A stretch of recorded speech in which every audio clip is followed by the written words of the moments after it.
que siguen nuestros contenidos a través de las plataformas sociales. Nosotros tenemos esta agenda en el día de hoy, un tema que no vamos a dejar pasar por alto, los 180 años de nuestra Constitución.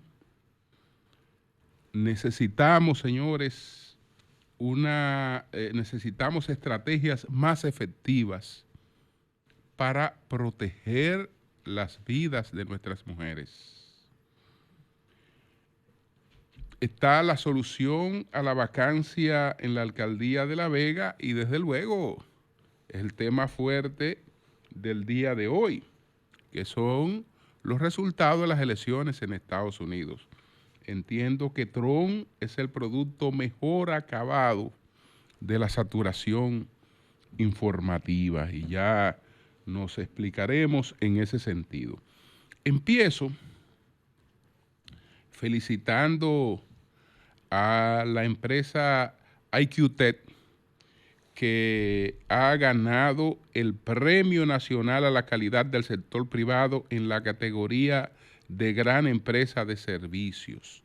Este es un premio que le ha entregado la Asociación Nacional de Empresas Industriales de Herrera. La empresa líder en soluciones tecnológicas, IQT, ha sido galardonada con el Premio Nacional a la Calidad del Sector Privado en la categoría de Gran Empresa de Servicios Plata, otorgado por la Asociación Nacional de Empresas e Industrias de Herrera. El ingeniero Roberto Rodríguez, que es el CEO de IQT, recibió el premio en representación de la empresa, acompañado por miembros de su equipo. Este galardón es un reflejo del esfuerzo y dedicación de todo nuestro equipo en su compromiso por alcanzar la excelencia en cada aspecto de nuestra operación. Este reconocimiento no solo nos motiva a seguir innovando y elevando nuestros estándares de servicio, sino que también destaca el nivel internacional que una empresa nacida en República Dominicana cumple con los más altos estándares en calidad, procesos y gestión de talento. Esto afirmó el CEO de IQTech. IQTech es una compañía consultora tecnológica que asiste a organizaciones en su evaluación digital y optimización de procesos. Tiene presencia en República Dominicana, en Puerto Rico, en Jamaica, en Guatemala, en El Salvador, en Trinidad y Tobago, en Panamá, en Honduras, en México y en Estados Unidos.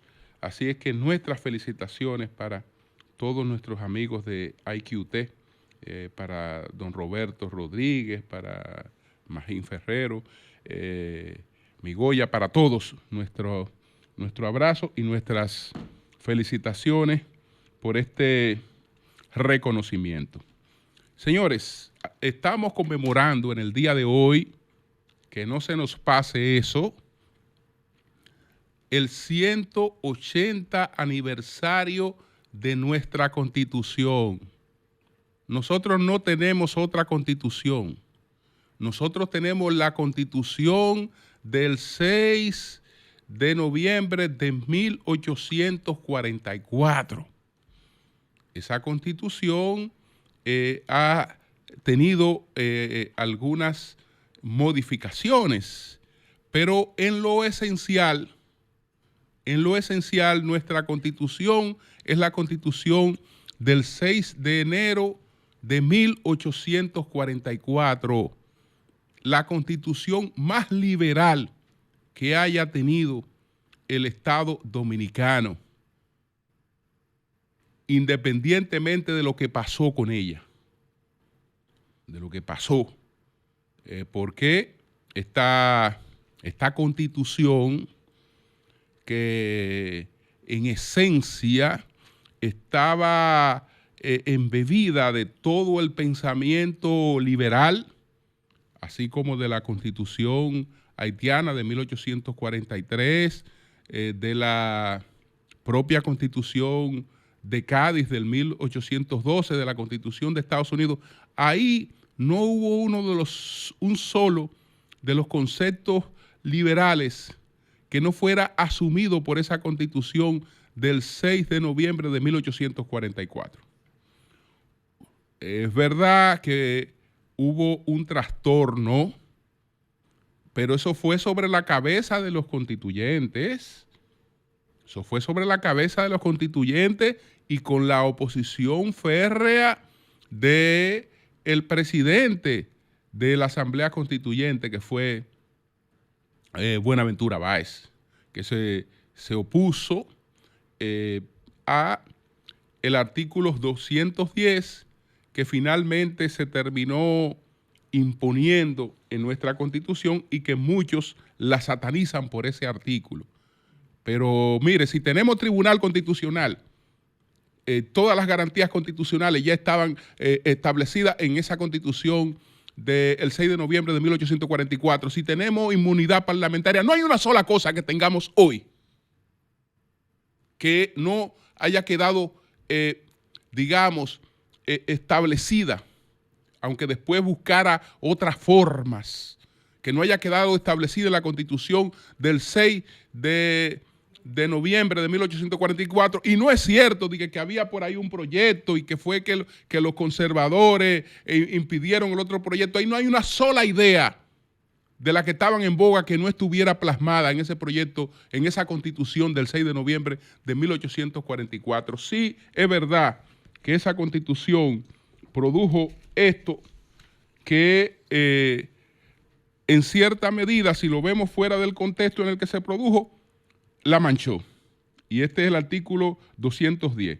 Durante la guerra actual y mientras no esté firmada la paz, el presidente de la República puede libremente organizar el ejército y armada, movilizar la guardia de la nación, pudiendo en consecuencia dar todas las órdenes, providencias y decretos que convengan sin estar sujeto a responsabilidad alguna. Ese artículo se impuso bajo dos situaciones. El primer presidente constitucional, que lo sería Pedro Santana, dijo que no se iba a juramentar con la Constitución que se había aprobado el 6 de noviembre sin ese artículo.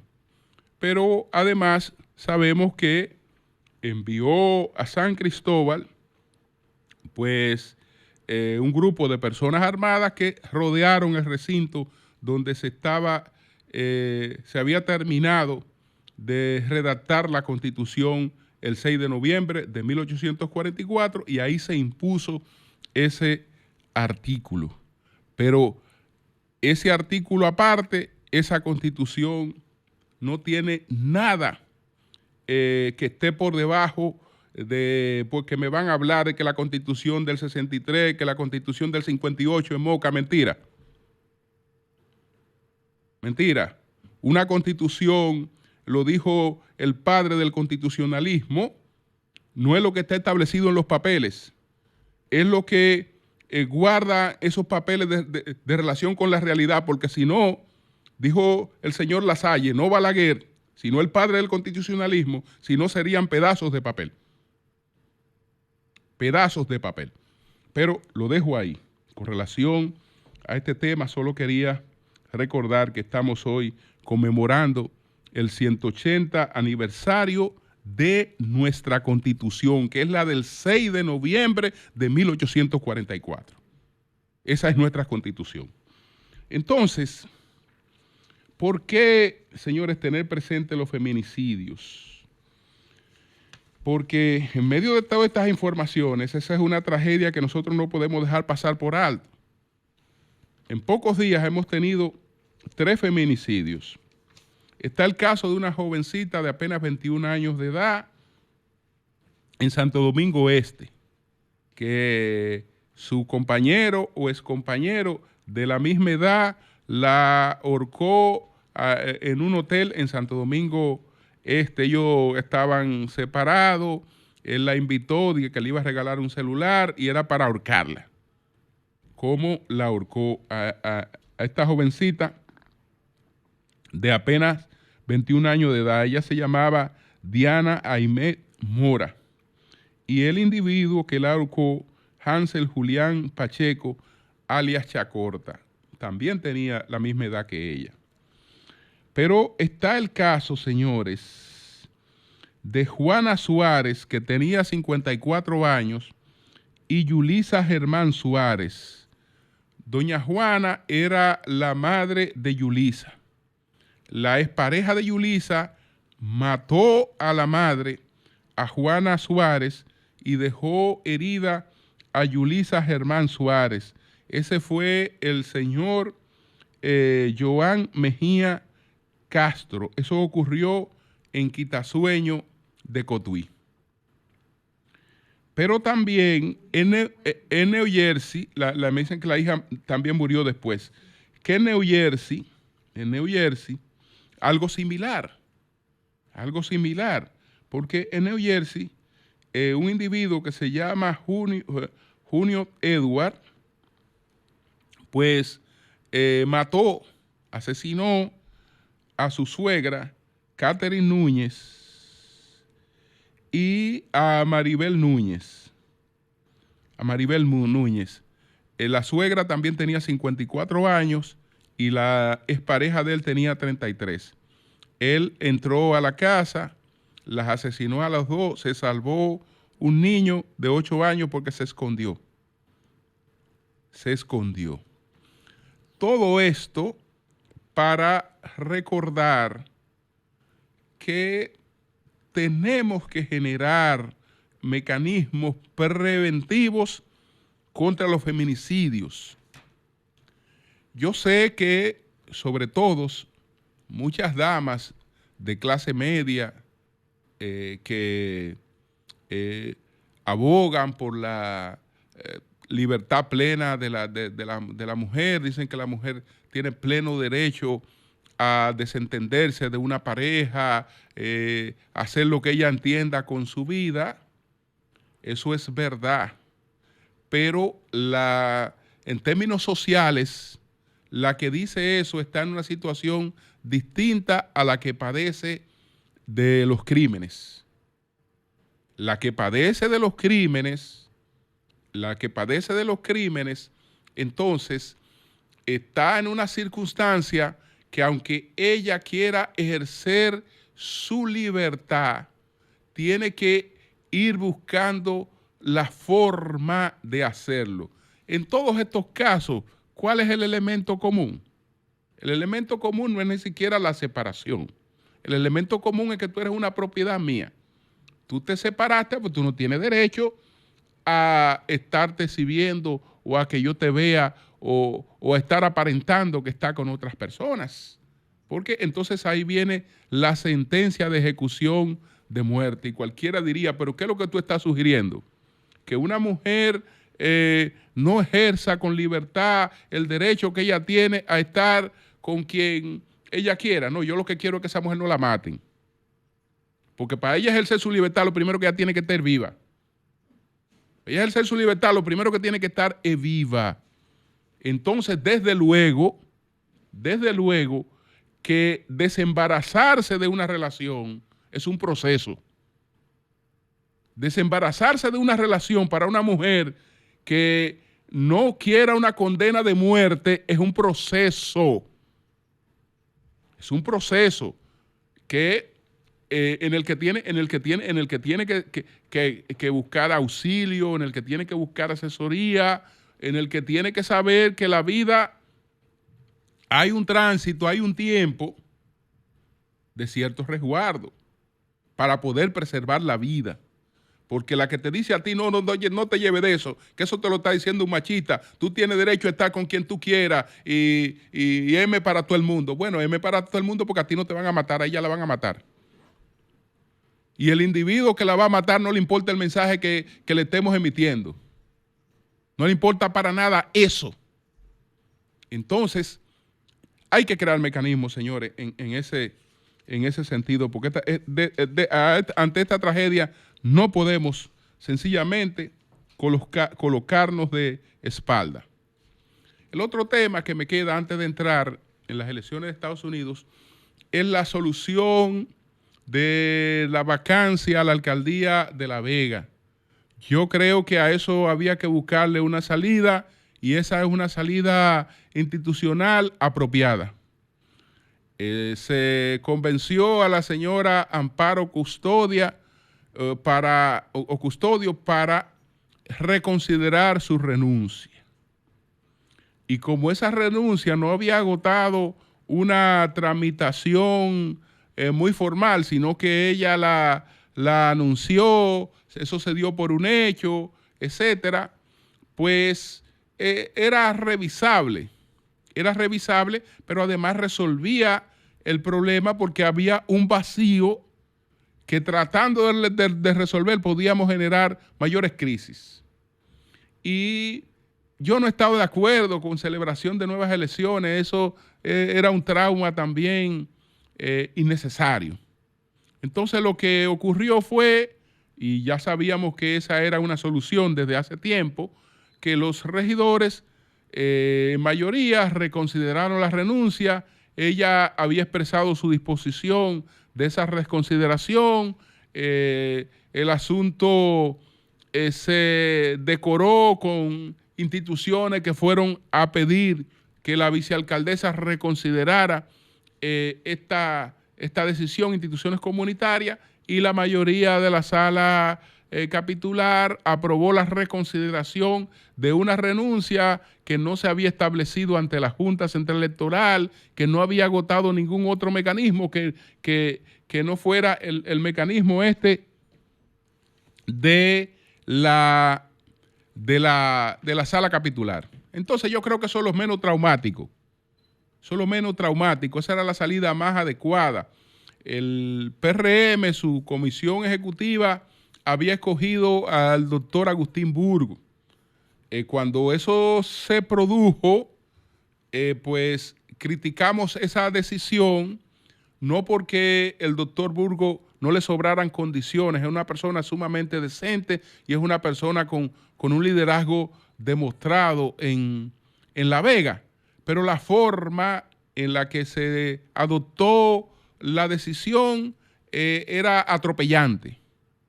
Incluso la comisión ejecutiva se reunió ignorando el liderazgo del alcalde, que había sacado un 77% en esa jurisdicción.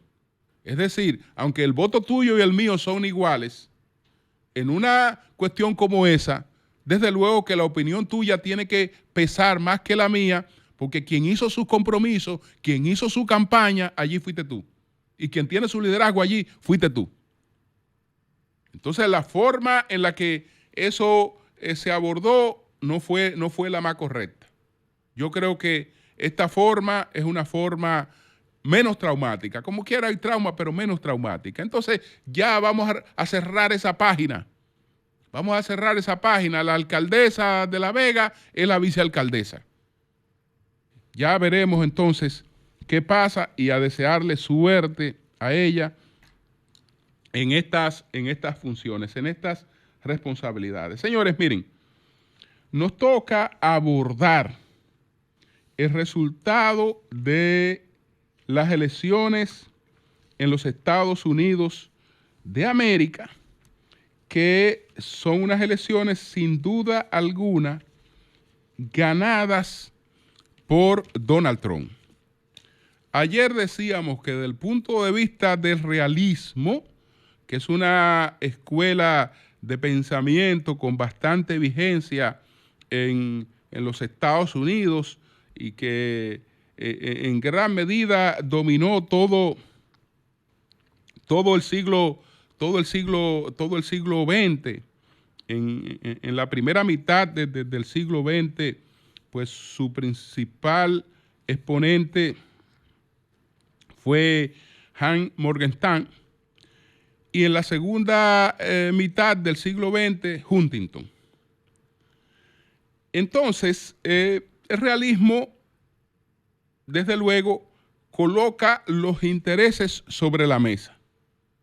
Y los llamados principios, una serie de cosas que supuestamente tienen que caracterizar todas las decisiones, eso está a un lado.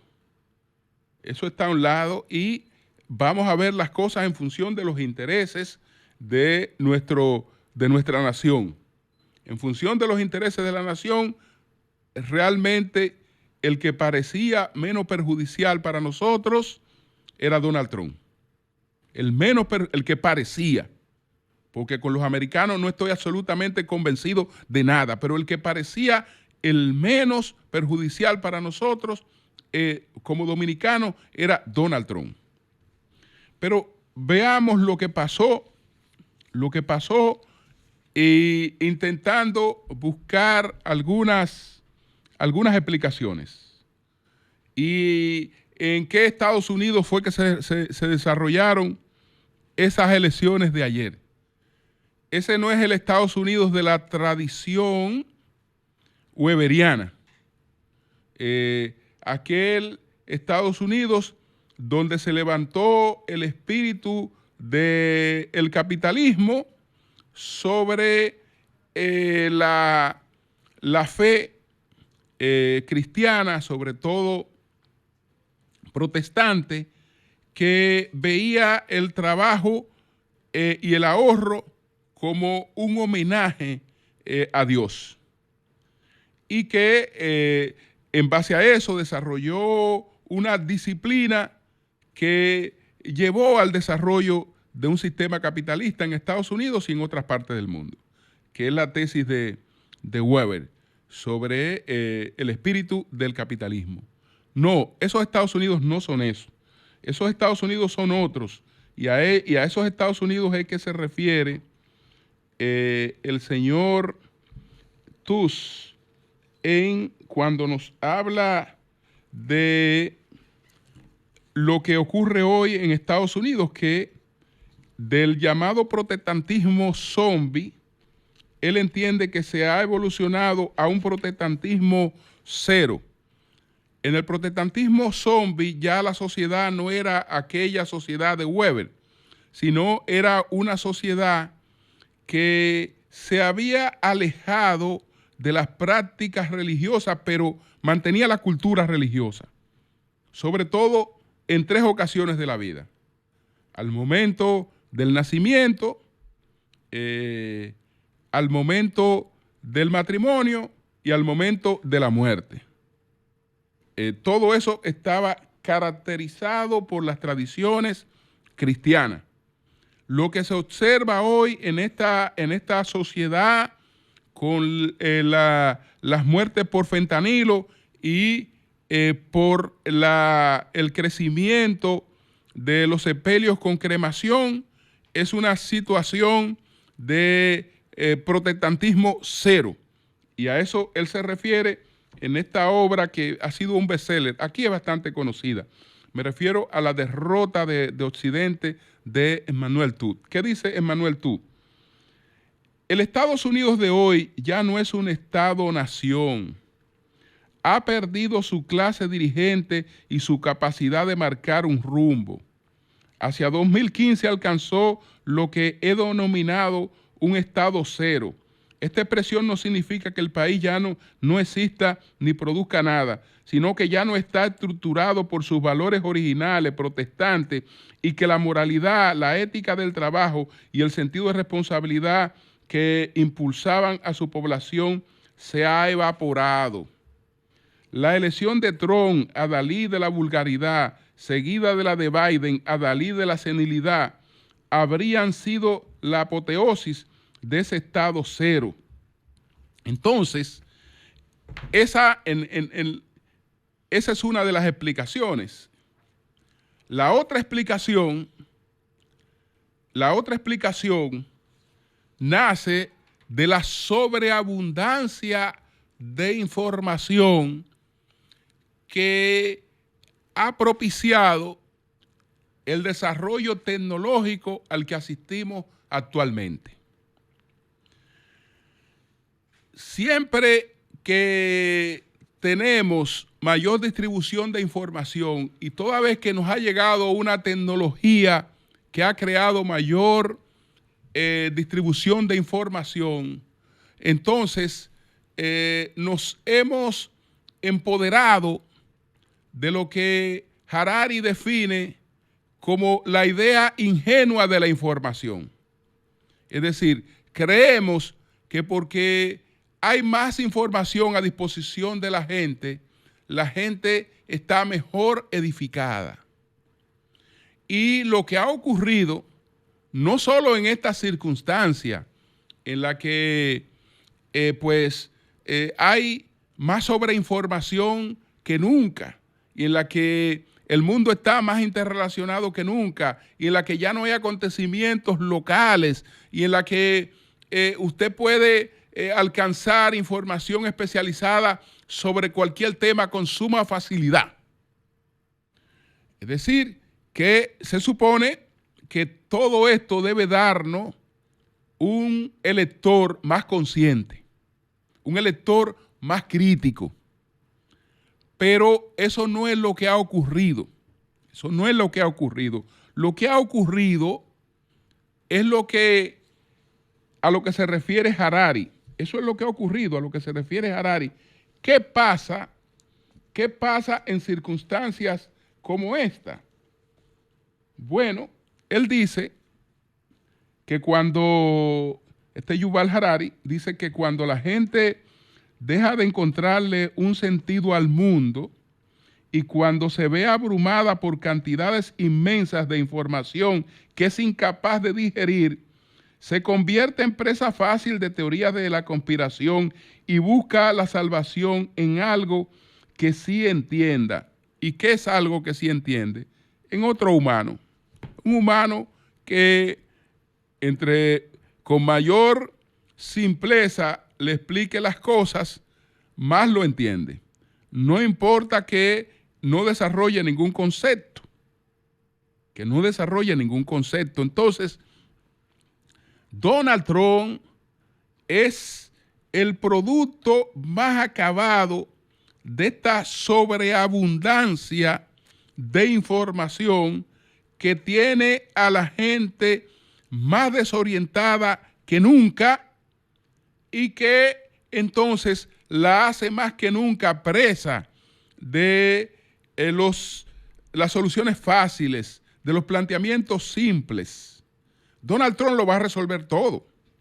Donald Trump, pues, va a convertir a América en grande de nuevo. Make America Great Again. Va a hacer América grande de nuevo. Donald Trump, su preocupación son los empleos que no han deteriorado una clase media. Esos empleos vuelven. Va a resolver el problema migratorio porque va a expulsar la gente hacia sus países. Es decir, ha ofrecido 4 o 5 soluciones sencillas.